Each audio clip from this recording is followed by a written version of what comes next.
안녕하십니까. 밸런스 은퇴TV 김지영입니다. 처음에 말씀드렸듯이 저희 밸런스 은퇴TV에서는 은퇴 자금 관련돼 가지고 한 100가지 정도의 궁금한 거나 의사결정해야 될 것들에 대해서 말씀을 드리고 있습니다. 그런데 그 중에서는 본인한테 해당되는 것도 있고 그렇지 않은 것도 있지 않습니까? 그러니까 저희 밸런스 은퇴 TV를 구독하면 전체 목록이 나옵니다. 그래서 거기서 보시고 이제 골라서 필요한 부분들을 보시는 이런 방법이 편하실 겁니다. 오늘 이제 다뤄야 되는 내용은 이제 본격적으로 은퇴 자금 관련돼서 구체적으로 하나하나 이제 보기 시작할 건데, 우리가 지난번에 나의 은퇴 자산 1편, 2편, 3편을 먼저 보시면 이 부분 쪽을 이해하시는 데 도움이 될 겁니다. 우리가 나의 총 자산, 나의 자산을 한번 파악했지 않습니까? 판이라든가 이런 걸 아주 파악해서, 그럼 뭐가 나오느냐 하면, 지금 보시는 것처럼 연금 자산, 예금 자산, 투자 자산, 부동산, 그리고 보험 자산, 이렇게 5개 정도, 대출을 빼고 여기에 이제 대부분, 그러니까 거의 내 자산이 다 이 범주 안에 들어갑니다. 이렇게 다 정리를 해 놓을 수가 있어요. 그거를 이제 앞에서 말씀드렸고, 이렇게 정리된 이런 부분들이 있는데, 그런데 막상 이거를 이제 해 보시면, 저희가 과거에 지금 삼성증권이나 뭐 신한은행이라든가 삼성생명 이런 데서 은퇴 관련된 고객들하고 상담을 하거나, 그 다음에 이제 이거 관련된 부서들이 상담한 내용을 전체적으로 정리를 해서 분석을 해보면 어떤 말이 많이 나오냐면, 나는 은퇴 준비할 돈이 없어.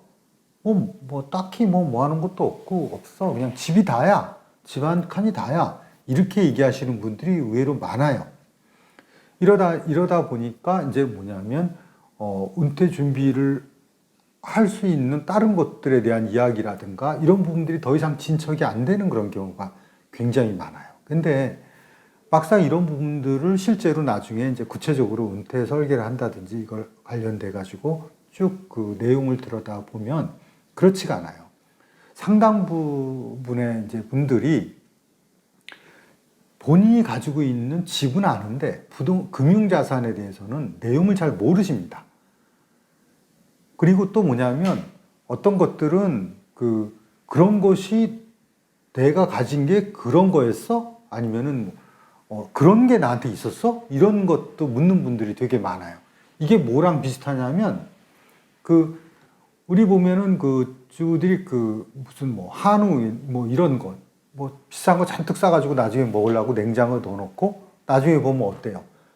한 2, 3년 지나서 발견하죠. 저 속에서 다 말라 비틀어진 거 해서 그때 꺼내서 그걸 뭐 해요? 쓸 데도 없어요. 결국 이제 고이 돈 모아가지고 이제 어디다 넣어놓고 잊어버리는 거죠. 그리고 나중에 보면 먹지 못해요. 그리고 냉장고에 그렇게 꽉꽉 채워서 얼려놓으면 뭐합니까? 정작 들어와서 배고프면 없잖아요. 그거 언제 녹여 먹어요? 그냥 라면 끓여 먹고 말지. 이런 식이에요. 그러니까 금융자산을 운영하는 것들도 그런 게 많다는 겁니다. 그래서 은퇴하는 시점에서는 뭐가 제일 먼저 필요하냐면, 이렇게 내 자산이 다 파악이 됐으면 이 중에서 뭐가 놀고 있는지, 뭐가 어디에 처박혀 가지고 일을 안 하고 있는지, 이런 부분들을 파악을 하셔야 돼요. 왜냐하면 나는 은퇴했는데 따로 그래서 돈을 많이 벌지 못하는데, 그러면 내가 가진 거는 이제 결국 은퇴해서 지금 이렇게 쭉 집이라든가 뭐하는 요 정도의 자산인 건데, 이 친구들까지 놀게 할 수는 없잖아요. 나는 놀아도 돈은 놀게 하면 안 되잖아요. 그러니까 처박아 있는 것들을 다 정리를 해야 돼요. 다 끄집어내가지고. 그래서 버릴 건 버리고, 녹일 건 녹이고, 그리고 이제 새로 사다 넣을 건 사다 넣고, 이렇게 정리를 하는 거예요. 집 안에 있는 가구를 다 뒤져가지고 정리를 하는 거예요. 집에 있는 가구도 마찬가지잖아요. 창고에 보면 쓰지도 않을 거 잔뜩 넣어놓잖아요. 그리고 집이 좁아가지고 아무것도 못해요. 그냥 짐 속에 살고 있는 거죠. 나중에 보세요. 다 쓰지 않아요. 아깝죠. 아까운데 죽을 때까지 안 써요. 결국은. 그러니까 이렇게 쓸데없는 것들을 가지고 조그만 귀퉁이에 앉아가지고 비좁은 데서 살면서 어디 뭐 물건을 사다 놓을 데가 없다 이런 얘기를 하는 거죠. 쓸데없는 거 다 쌓아놓고 있으면서 똑같은 겁니다. 금융자산도 똑같은 상황인 거예요. 이게 지금 이런 이야기가 나올 수밖에 없는 것이 우리가 베이비 부머의 예를 들어보면 베이비 부머의 금융 자산을 한번 조사해 봤어요. 그러면 이게 지금 빨간색부터 파란색까지, 그러니까 파란색 쪽이 금융자산이 많은 5분입니다. 그 다음에 노란 게 4분위, 그 다음에 주홍색이 3분위, 그 다음에 이제 제일 왼쪽에 제일 빨간 것이 1분위예요. 1분위가 돈이 제일 없는 거예요.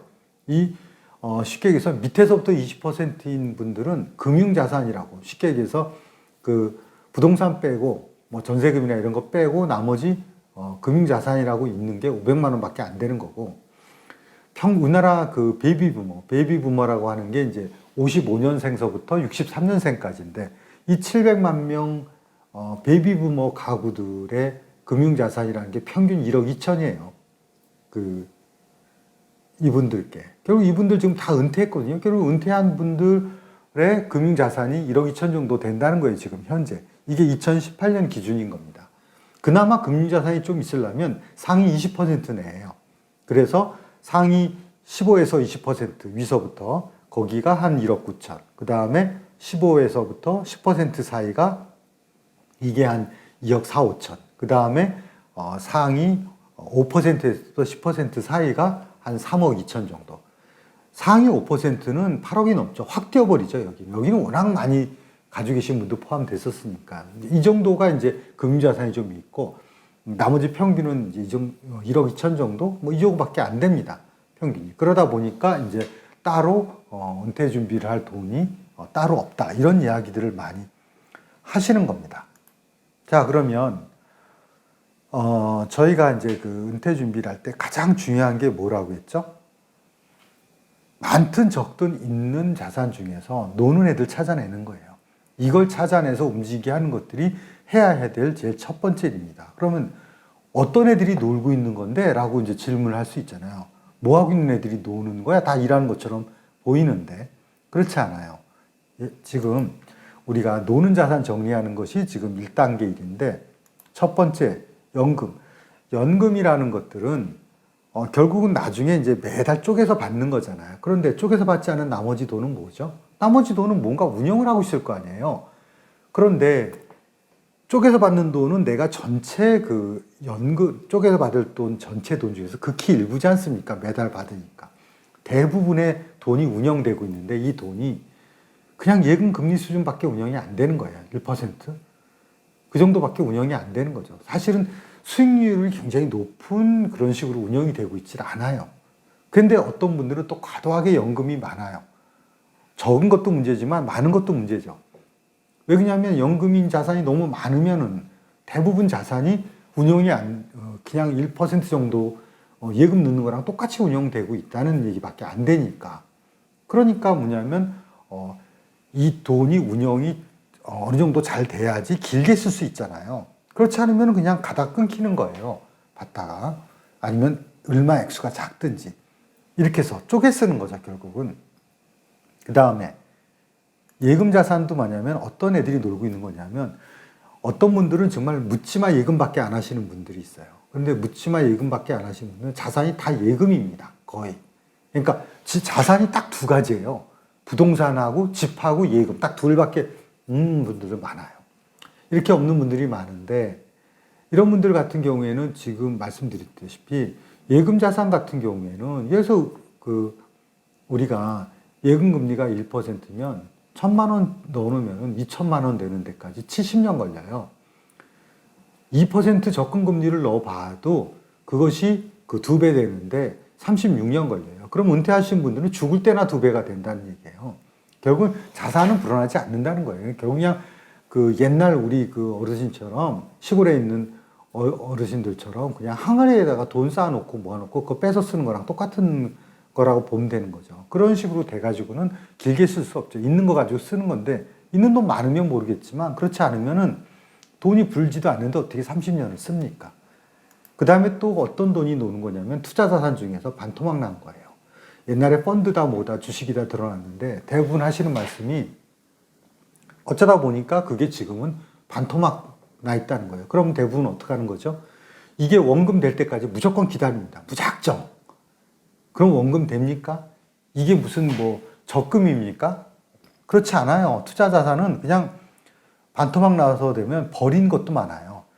운영사에서 제대로 운영도 안 해요. 이미 다 파토난 걸 뭘 그렇게 열심히 운영을 합니까? 그렇지 않아요.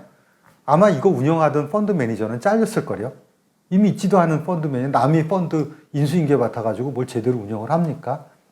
그러니까 이미 버린 자식인데 그런 경우가 많거든요. 기다려봐야 답 없는 거예요. 답 없는 메아리니까 이런 부분들은 정리를 해야 되는데 어떤 걸 정리해야 되는지 이제 골라봐야 되겠죠. 하지만 이런 게 되게 많아요. 이런 부분들을 정리를 해서 움직이게 해야 된다는 거고 부동산도 마찬가지죠. 그냥 깔고 앉아서 죽을 때까지 살다가 그냥 물려준다. 그러면 30년 지난 데서 그 아무리 좋은 아파트도 재개발해야 될 단계인데 그거 뭐 물려받아가지고 뭐합니까? 그때 가서. 그 집 물려받는 애도 거의 이제는 60, 70이 넘는데 그 소용이 없죠. 거기서 살 리도 없고 결국은 그게 집값 오르는 거 기대하는 그런 것뿐이 없는데 그런데 결국은 그것 때문에 어떡합니까?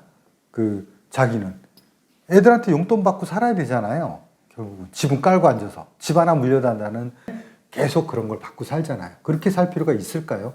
그래서 부동산도 결국은 또 어떤 부동산은 집값 따놓으려는 거예요. 거기서. 그러니까 어떤 애들을 가지고 있어야 되고 어떤 것들을 상속을 해야 되는 건지 봐야 된다는 거예요. 놀고 있는 부동산도 많아요. 사실 의미가 없어요. 그냥 거기 굳이 살아야 되는 의미도 없고 이런 것도 많고 제일 웃긴 게 이제 보면은 보험자산이에요. 왜 그러냐면 보험자산은 뭐 옛날에 누구의 건의에 의해서 넣었든지 아니면 뭐 필요해서 넣었든지 했는데 이 보험료를 납부하는 것이 보통 10년, 15년 이렇게 납부하다 보면 지금은 다 납부도 끝났는데 이제는 잊어버렸어요. 하도 오래돼가지고. 그래가지고 내가 무슨 보험에 들었는지 그 보험이 뭔지 저축성 보험인지 뭘 보장하는 보험인지도 잊어버리고 그러고 살고 있어요. 어떤 경우에 심지어 어디 아파가지고 병원 가서 치료받으면 보험으로 그걸 보상을 받을 수도 있는데 자기 보험이 그런 건지도 몰라요. 그리고 집사람이 보험 들어놔가지고 나는 그 보험이 있는지도 모르는 분들도 굉장히 많습니다. 이러다 보니까 이게 도대체 목적을 상실한 것들이 되게 많아요. 그리고 그 당시에는 이런 것들 때문에 들었는데 그런 것들의 의미가 다 없어진 그런 것들이 많아요. 대표적인 것들이 이제 바로 다음 시간에 하겠지만 종신보험 같은 경우에요. 그런 경우에 뭐 생명보험 같은 경우는 뭐 죽질 않는데 뭐 그 보험이 소용이 있겠어요. 나중에 90, 100세 돼가지고 죽어서 나오는 돈이라는 게 큰 의미가 있을까요? 자식들한테 주는 게. 결국은 그런 것들이 저희 관점에서 보게 되면 노는 자산이라는 거예요. 그러면 그런 부분들을 정리를 해서 할 건데 어떻게 정리해야 되는지를 이렇게 막연하게 얘기하는 것이 아니라 하나하나의 상품을 보면서 가지고 있는 것들을 말씀을 드리려고 합니다. 그래서 다음 시간 부분들 쪽에서는 먼저 제일 만만한 게 보험자산이에요. 제일 이해하시기 쉬운 것이. 그래서 보험자산 정리하는 것부터 먼저 시작해서 한번 뒤져서 장롱 뒤져가지고 한번 싹 뒤져가지고 한번 정리를 해보시죠. 그렇게 할 겁니다. 이걸 해서 뭐 하느냐 하면 이걸 해가지고 투자할 것들은 투자할 돈이라든가 이런 게 없다고 얘기하지 마시고 여기서 투자할 돈의 재원을 마련하는 거고 그 다음에 좀 너무 비정상적으로 또 뭐 쉽게 해서 수익률도 너무 낮고 이런 부분들을 정상화시키는 거고 그 다음에 일부는 좀 용도가 제대로 되게 최적화시키는 거예요. 어떤 거는 쓸데없이 비대하게 뭐 보장은 요만큼인데 뭐 이만큼 돈이 들어가는 것도 있고 그런 것들을 최적화시켜 가지고 노는 자산을 정리하면 그게 뭐냐면 냉장고에 있는 물건 다 꺼내 가지고 이제 정리하는 거예요. 오래된 것들. 그 다음에 가구도 이제 창고 뒤져 가지고 하는 거죠. 그렇게 하면 그 다음에 이제 은퇴 설계를 해서 자산을 재배치하는 겁니다. 새롭게. 그 재배치한다는 게 뭐냐면 여기서 은퇴 생활비도 확보하고 그 다음에 그 자녀들한테 줄 거라든가 이런 것들을 딱딱 정하는 거예요. 그래서 부동산도 이제 일부 남겨줄 건 뭔지, 상속 자산은 뭔지, 뭘 나중에 내가 죽고 나서 넘겨줄 건지 이런 것들을 정해서 은퇴 자산, 목적 자산, 그 다음에 상속 자산을 은퇴 설계로 정하는 겁니다. 이건 나중에 할 은퇴 설계이고 이보다 먼저 해야 되는 것이 지금 우리가 하나하나 해야 되는 노는 자산 정리하기 위해서 하나하나의 상품마다 정리하는 겁니다. 그래서 다음 시간은 보험 자산부터 보험 상품부터 보도록 하겠습니다. 네, 시청해 주셔서 감사합니다.